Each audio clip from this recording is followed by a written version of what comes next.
पेचीदा आके पीछे हो गए थे। अच्छा, हम लोग बात कर रहे थे इसकी यस।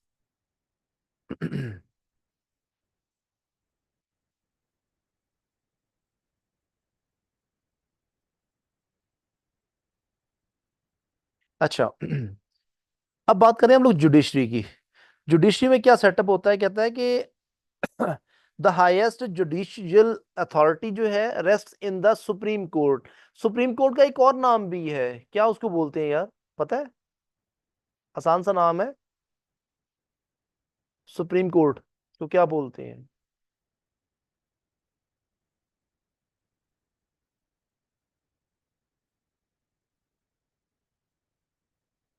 हाँ जी, एपेक्स कोर्ट भी बोलते हैं नहीं उसको, पता ठीक है। सर। एपेक्स कोर्ट भी बोलती है सुप्रीम कोर्ट को, ठीक हो गया, ये इसका सेकंड नाम है। तो कहता है जो बेसिकली जो हाईएस्ट जुडिशियल अथॉरिटी है वो पाकिस्तान में एपेक्स कोर्ट है, यानी सुप्रीम कोर्ट ही है। तो कहता है इसके होता क्या है कि the supreme court consisting of chief justice and 16 other जजेस। They are also there are also provincial high courts Karachi में, कोयटा में, लाहौर में, पेशावर में। और इस तरह से जो इसका है, इसका क्या कहते हैं, सुप्रीम कोर्ट के भी चारों जो है ना मेन जो आपके कैपिटल है इनमें ऑफिस है, लाइक सुप्रीम कोर्ट का लाहौर में भी ऑफिस है, ठीक है। तो अच्छा, इसके बाद हम बात करते हैं सुप्रीम कोर्ट के ऊपर पहले, कि सुप्रीम कोर्ट में क्या है। अब देखिए, सुप्रीम कोर्ट में जो एज ऑफ रिटायरमेंट है वो 65 ईयर है। तमाम पाकिस्तानी एम्प्लॉयज जो हैं, जितने भी ऑफिसर्स हैं, गवर्नमेंट ऑफिसर्स हैं या नॉन ऑफिसर्स हैं, वो सारे के सारे 60 ईयर्स पे रिटायर हो जाते हैं। और इसकी जो एज रखी गई है वो 65 ईयर्स रखी गई है सुप्रीम कोर्ट के जज की। अच्छा जी, कहते हैं the supreme Court is the highest court of the justice. It consists of Chief Justice and many other judges as determined by the President. The Supreme Court has a permanent seat at Islamabad or four members bench at Lahore, uh, of two members bench at Karachi. ठीक है, तो यहाँ मौजूद है। इसके बाद कहते हैं chief justice with agreement and of the prime minister may hold sessions of the session places at determined by him। तो ये इसके पास एक और चीज भी होती है, होता है सोमोटो एक्शन होता है इसके पास। मतलब वो जहां कोई देखता है कि यार कोई ऐसी चीज जो कि अगेंस्ट द लॉ हो रही है, तो वो चाहे तो वो अपने तौर पे भी उस पे जो है वो एक्शन ले सकता है। तो इस चीज को सोमोटो का नाम दिया जाता है। अब इसकी जो एज ऑफ रिटायरमेंट है वो 65 ईयर्स रखी गई है। अ परमानेंट जज can not plead or act in any court before the before the authority in the country. The supreme Court is the final guardian of the constitution. ठीक है, ये बात काबिल गौर है। And the final court of appeal against the judgment of the high Court. देखिए, High court में अगर कोई चीज डिसीजन आ जाता है, ठीक है, तो आप उसको चैलेंज कर सकते हैं डायरेक्टली सुप्रीम कोर्ट में। अगर सुप्रीम कोर्ट से फैसला आ जाता है तो फिर वो खत्म नहीं हो सकता अनटिल अनलेस, मतलब जिसे पार्डन की बात की थी हमने, कि कोई पार्डन, किसी कैदी को सजा मिल जाती है तो वो सदर पाकिस्तान उस सजा को रिमूव कर सकता है। अदरवाइज सुप्रीम कोर्ट के बाद उसके ऊपर नजरसानी नहीं हो पाती, मतलब फाइनल डिसीजन है।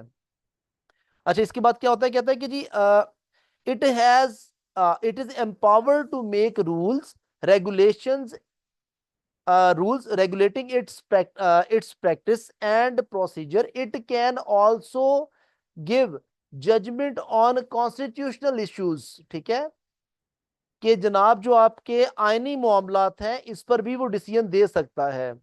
पिछले कुछ दिनों में जो मामला चल रहे थे उस पे भी अगर चीफ जस्टिस चाहते तो इंटरफेयर कर सकते थे, लेकिन नहीं किया गया।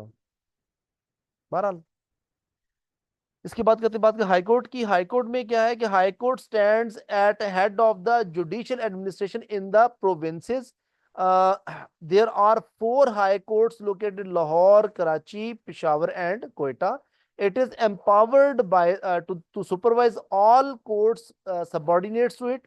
Each high court is headed by a chief justice, लेकिन वो क्या होगा, chief justice of that high court होगा। And and as many judges as may be determined by law or by the president. ठीक है, the president has to consult the chief justice.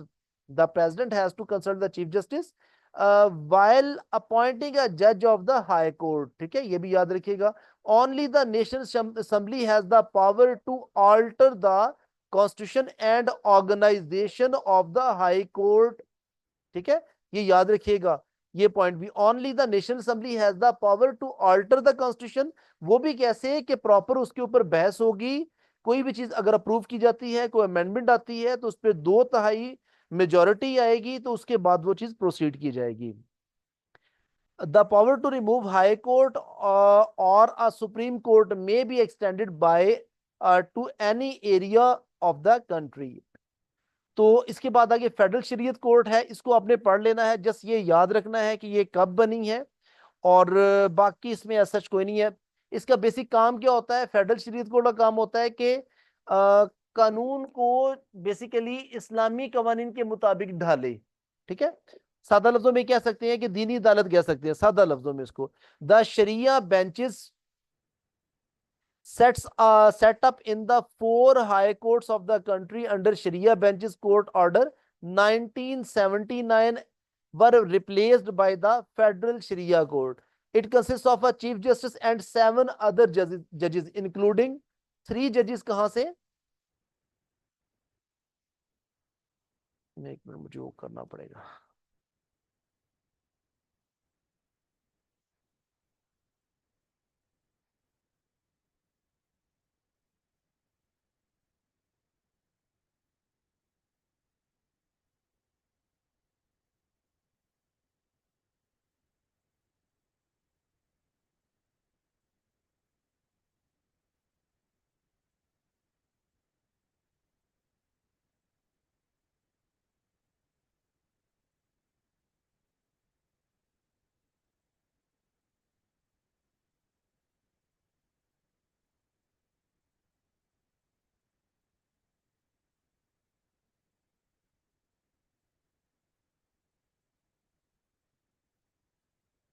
अच्छा जी,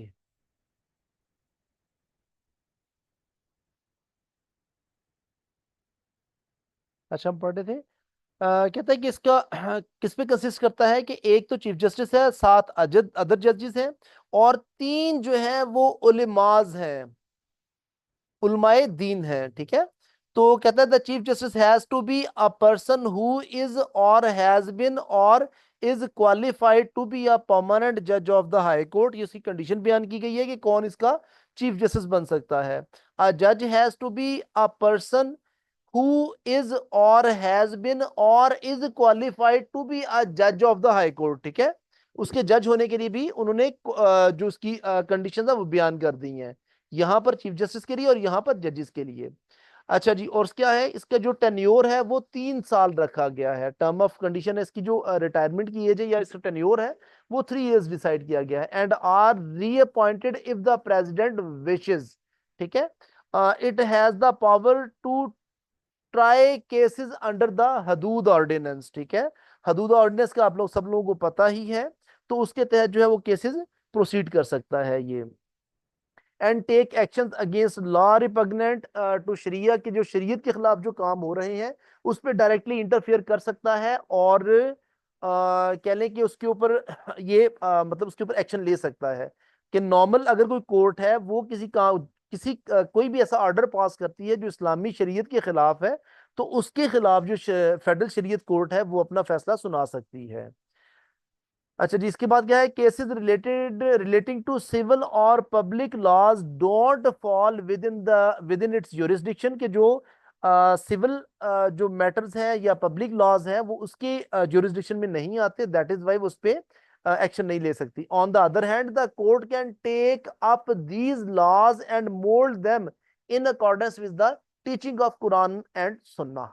तो जो कुरान और सुन्नत के मुताबिक है उसको कवानीन को बेसिकली मोल्ड करेगी.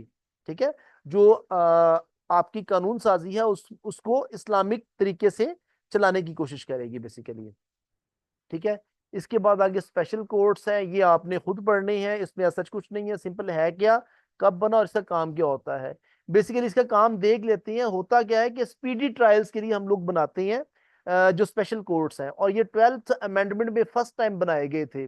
उसके बाद जब एपीएस में अटैक हुआ तो उसके दौरान भी स्पेशल कोर्ट्स बनाए गए थे। उसके बाद उससे अगली अमेंडमेंट में उनको 2 साल के लिए फिर तोसी दी गई थी, ठीक है, ताकि कुछ जो हीनियस क्राइम्स हैं, इस तरह के क्राइम्स हैं जो कि बहुत ही भयानक कह लें या बर्बरियत वाले कह लें, और उन पे फिल फॉर फैसला लेना जरूरी होता है, तो उसके लिए स्पेशल कोर्ट्स बनाए जाते हैं, ठीक है, जो कि स्पीडी ट्रायल के लिए बेसिकली बनाए जाते हैं। तो वो तो आर्मी के अदालत कायम की थी इन्होंने, जो आपने 2 साल की तशीन है, नहीं नहीं, मार्शल कोर्ट्स।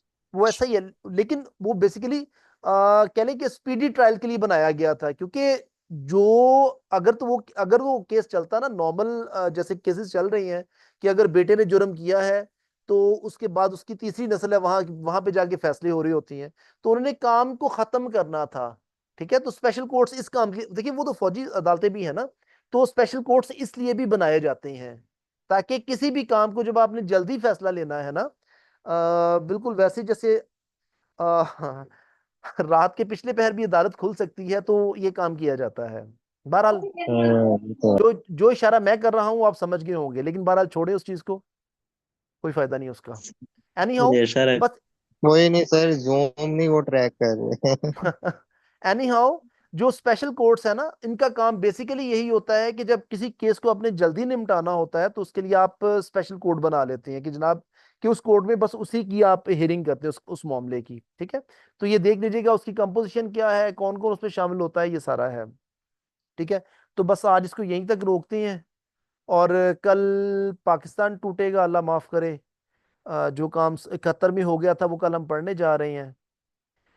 वजह क्या बनी थी वो सारा बैकग्राउंड कल हम पढ़ेंगे कि किसने क्या क्या किया, तो ये हालात यहाँ तक पहुंचे, सब ठीक वही है। मुजीबुर रहमान अली खान। यार पता है क्या, देखिए बात ये है ना कि हमारा जो मुतालिया पाकिस्तान है ना, एक मैं वीडियो में वो स्टॉप करता हूँ रिकॉर्डिंग, वेट।